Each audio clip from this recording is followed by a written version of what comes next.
I would like to share with you the wide world of weight loss. I'm just afraid that the fat look never caught on the way I was hoping it would. Would have been a lot easier for me. For example, ladies and gentlemen, we are gathered here today at the wide world of sports. Our first event. We're very honored to have the gold medal winner of the World Olympics here in the very stadium today. In just a few moments, it will be the Pillsbury Eat-Off. Tiny, the winner and gold medal holder, is here, weighing in at 489 pounds and holding the record for eating 1,689 Pillsbury Doughboys. Or, what if, ladies and gentlemen, tonight, in this very building, a new Miss America will be crowned? Let me go over in just the few moments that the judges are tabulating their counts and trying to find out who will be crowned the new Miss America, if we share with you some of the events of this past week. The contestants started off with the jiggling contest. This is where the contestants lined up and did one jumping jack, and then were timed to see who could jiggle the longest. I know, of course, the favorite of all was the bathing suit. Now, this is where our lovely contestants would wear their swimwear and would come bouncing down the walkway with the background music of Baby Elephant Walk playing. Now, the contestants were judged solely on how well they did to conceal their body mass in their swimwear. Oh, I'm getting a signal. They've chosen a winner. The envelope, please. The winner is Bathsheba Butts, Miss North, South, and West America. Now, there comes a time in every overweight person's life that they realize they're fat. We get some of these warning signals given to us. For example, shortness of breath from bending over to try and tie your shoelaces, or trying to walk through a door that's 28 inches wide and you're 63. Or the one day you decide you're going to weigh that fat carcass that's called your body. You're going to go in there, you run in, you jump on that scale, the dial whizzes and whizzes and whizzes around. In a frantic, freaking moment, you jump back. You watch as that scale keeps whizzing, whizzing, whizzing. For 15 minutes, the dial's going. You are not giving up at this point. This time, you try the sneak up approach. So, you gently place one toe on the scale, and then the full foot, and then very carefully in the center, place the second foot. The dial whizzes around 3 times and stops and says you weigh 15 pounds. Now, there are some other things that happen. Say, for instance, you've had that long day at work. We've all had them. You come home, you find your favorite chair, you nestle down. Before you know it, you're snoozing. And then all of a sudden, you awaken to hunger pains. You jump up. But then, you have this overwhelming sensation. Something's not right. You turn around, and you look there, suspended in air, attached to your backside, is the chair that you were just sitting in, firmly attached. Or, you finally got it. Finally, you get that vacation. There you are, floating in the beautiful Atlantic water. The sun's out. You're peaceful and just floating, enjoying the breeze. And then it happens. A ship pulls up to the side of you, thinks you're a deserted island, and starts to unload passengers. You realize you've got to do something.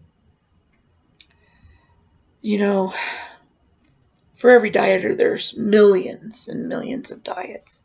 For example, the banana diet. Now, this diet promises that within 4 weeks, you will be swinging from the chandeliers with the grace of any chimpanzee. Or another diet was the steak diet. And the wonderful thing about the steak diet, it only has 2 requirements. First, you have to love meat, and second, you have to be a millionaire. Well, when you finally decide on the diet you're going to use, you are going full steam ahead. You are excited. You experience a great burst of energy.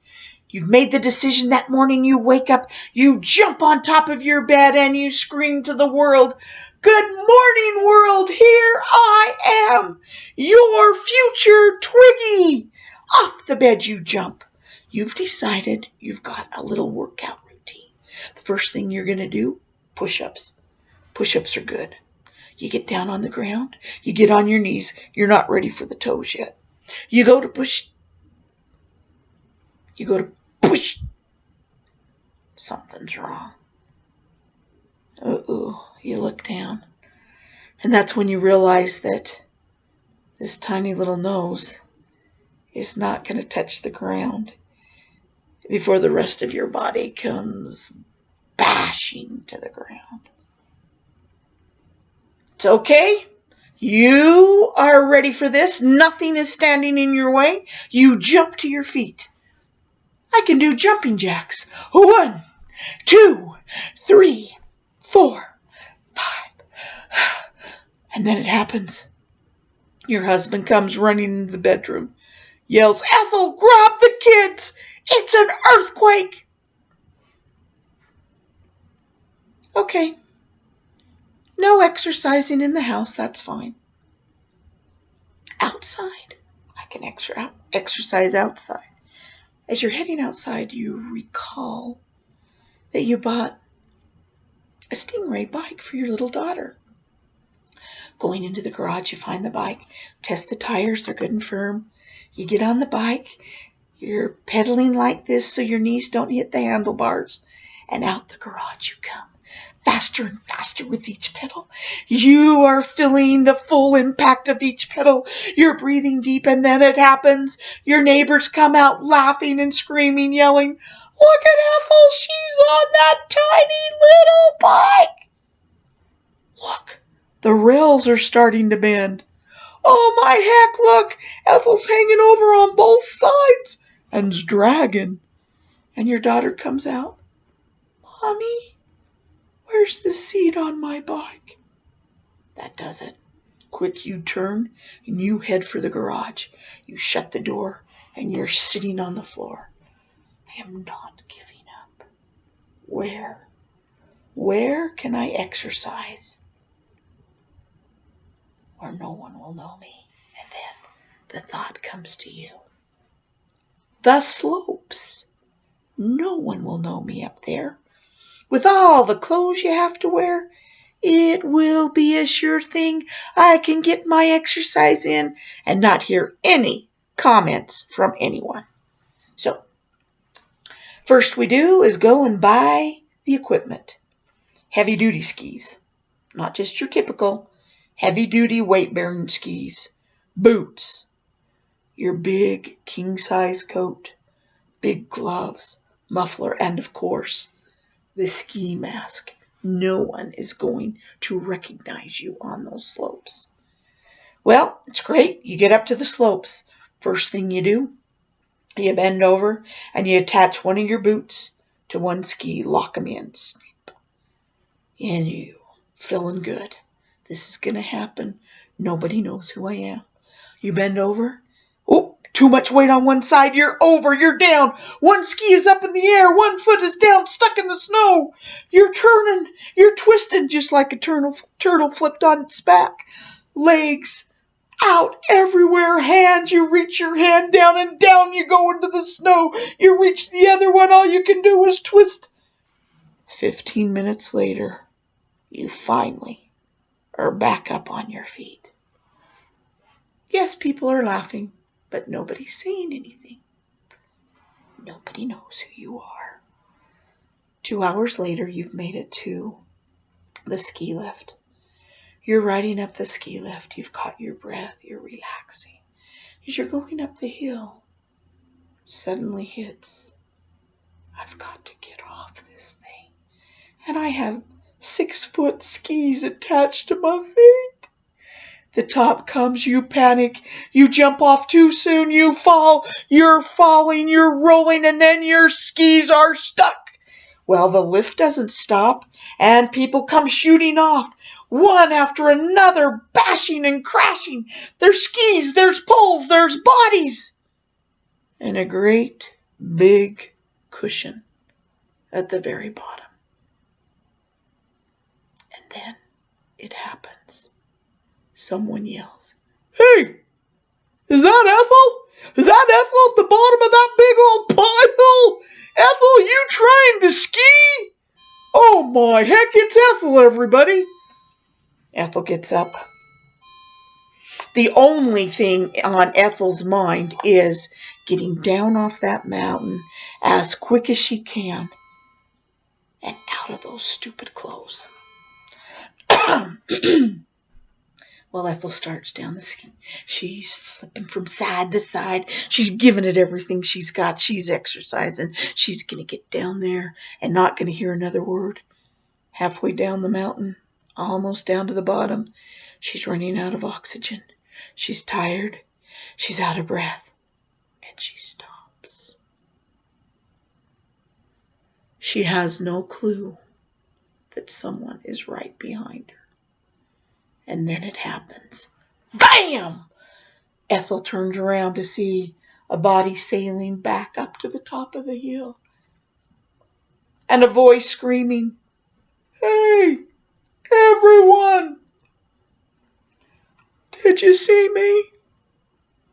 I just was skiing down and Ethel stopped and I bounced into her. And it has me flying in the air all the way to the top of the hill. This is great. Everybody, let's just put Ethel at the bottom of the hill. We'll ski down, bounce into her, bounce all the way up to the top, and do away with ski lift passes. Ethel, you rock!" Well, you guessed it. Ethel doesn't exercise anymore. That is it. Now, if the person stays committed and does the exercising and makes it through and doesn't give up, that great weigh-in day finally arrives.